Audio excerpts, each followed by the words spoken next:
Welcome back to Cityline. With me, I have a favorite organization where if you like to have fun, well, that's kind of what they're in the business of. I'm talking about Green Trike, also formerly known as the Children's Museum of Tacoma.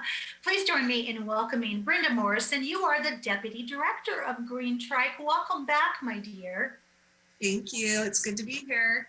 It's good to have you here. You brought with you a beautiful face full of energy and light. I'm talking about Tiana Gabriel. You are the museum manager. Welcome to Cityline, Tiana. Thank you so much. It's great to be here. It's great to have you here. Okay, let's get into it. So first off, Brenda, what a year.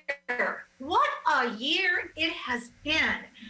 So if folks have not been in touch with you on a monthly basis, what has Green Trike and the museum been doing over the past year?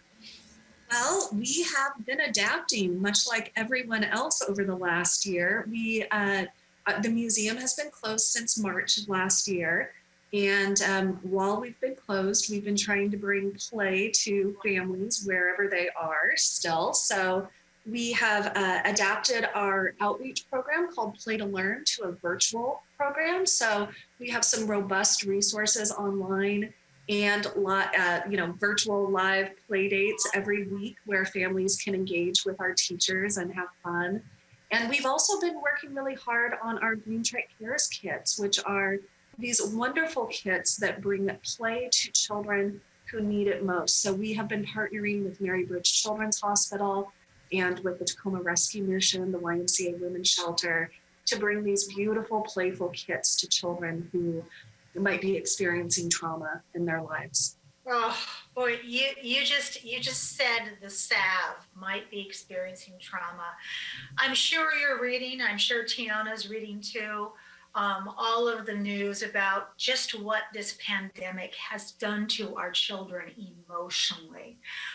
So it's wonderful that you are taking time out to play, and maybe by playing, unraveling some of that trauma or helping it bubble up so we can talk about what it's felt like this past year to be inside nonstop. So Tiana, the big question is, when will the Children's Museum of Tacoma reopen? Of course. Right now we have it down for May 7th, and that hopefully we'll be opening up at still the 25% capacity, if not 50. So that's really exciting. May 7th. Okay, so parents, mark your calendar, May 7th. Now, the next question, because, you know, these parents have had these kids and they're getting pent up. I know I used to teach school and I know what it was like on a rainy day when we had to go into the gym and not go outside. So Tiana, what safety protocols will be in place to keep staff and visitors safe? Because when this airs, we're gonna be in phase 2. So we've taken a step back. So what does that mean for our visitors and also for your staff? Absolutely. For our staff and visitors, we'll be operating with a limited capacity, about 25%, which is pretty nice.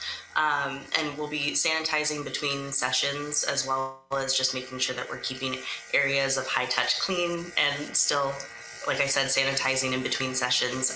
Staff will be able to rotate areas as well to make sure that they're moving and grooving. And visitors will be encouraged to wash hands during their visit, and masks still will be required.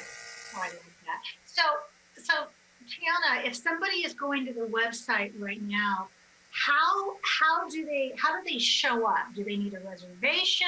Do they need to call? What do they need to do? Of course. Right now we'll be taking reservations through the website, which is really exciting and very new for us. So we're really happy to have that launch. And you'll be able to make a reservation up to, I believe it's 2 weeks out, which is also really nice and gives us a little bit of a buffer there for everybody for planning. But other than that, it'll just be online reservations with time sessions. Oh, I'll tell you what, that's a parent's dream come true, because everybody knows that parents are busy and we like schedules. That's what we like. So Brenda, okay, I've got my reservation. I have my date and time. I've got my 4-year-old twins, which I don't really have, but for the sake of this, I do, in my hands. And when the museum opens, what will be new? Oh, I'm so excited to share with you what we have coming up. We just installed an amazing new climber in the facility. It's actually being installed right now as we speak. It's a beautiful piece. It's almost like a piece of sculpture. And it's a 2-story climber that we have been working on designing for over 2 years now. And it's just going to be able to bring so much fun, big body play to the space.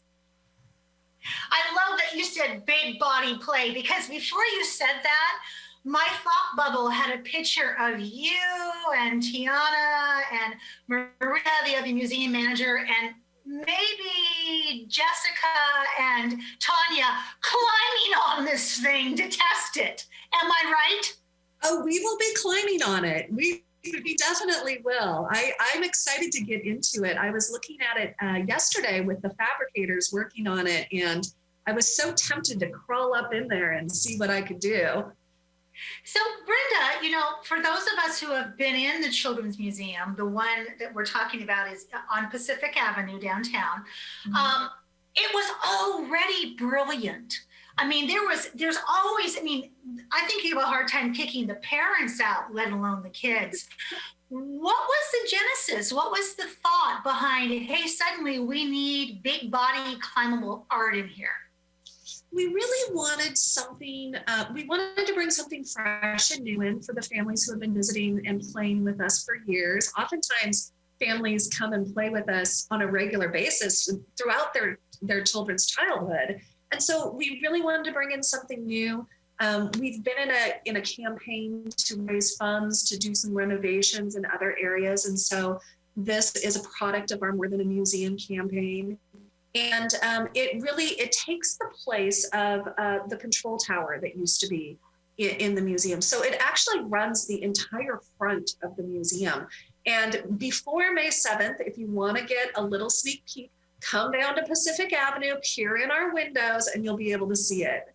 Oh, I love that. I cannot wait. When you said,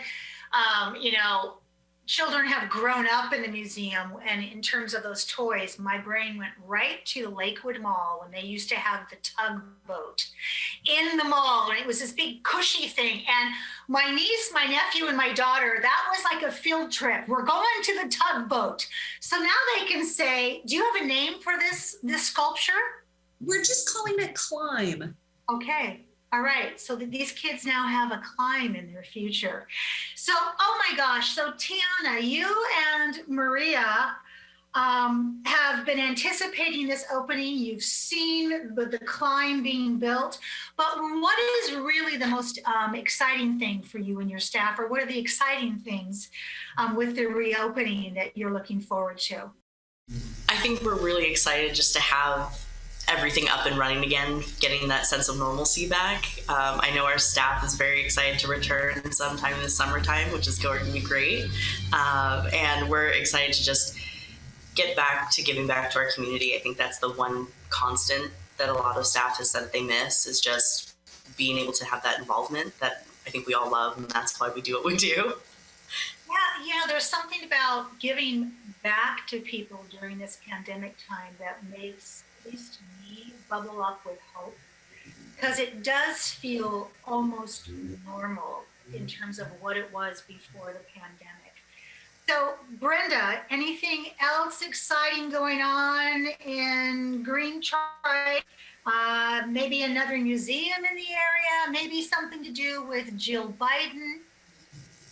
Yes. Yeah, so Green Trike, which is our parent organization, will now have 2 museums, the Children's Museum of Tacoma and the Children's Museum at JBLM. And we have been working with Base Command at JBLM for about 6 years to develop and build this museum. And during the pandemic, we completed construction. We were originally scheduled to open in August, and instead we will now be opening that facility April 24th. Yay! Oh my gosh, congratulations. Thanks. And we had a thrilling visit from Dr. Jill Biden. Last month, she came to our museum and hosted a session with several military families and got to learn about the facility. So it was absolutely thrilling and really exciting to see the space kind of highlighted in the national media.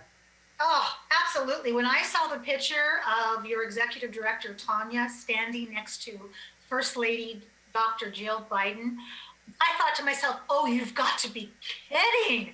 Not in our little corner of the world, but you know, that our administration cares about military families. They've shown that from the beginning. So it didn't surprise me that she was rubbing shoulders with Tanya.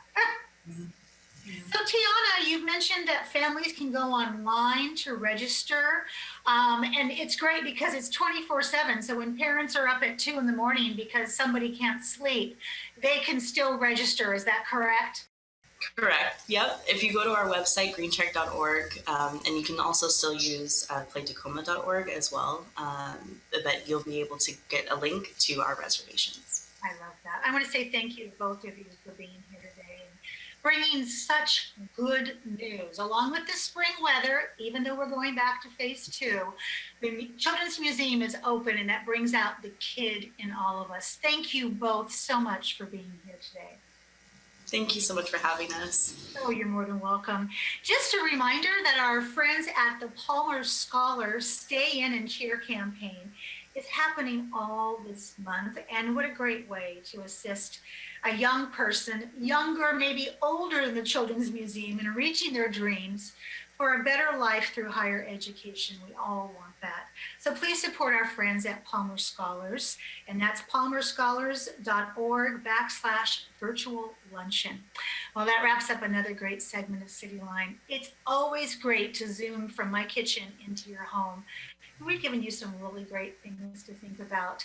And yes, we are back into phase 2, but we have this, Pierce County. We always do better when we come together. So please wear your mask, wash your hands, wear gloves if you need to, keep your gatherings small, and keep yourself socially distant, but also remember to emotionally connect with those you love. When you do all of that, I'll see you next time on Cityline.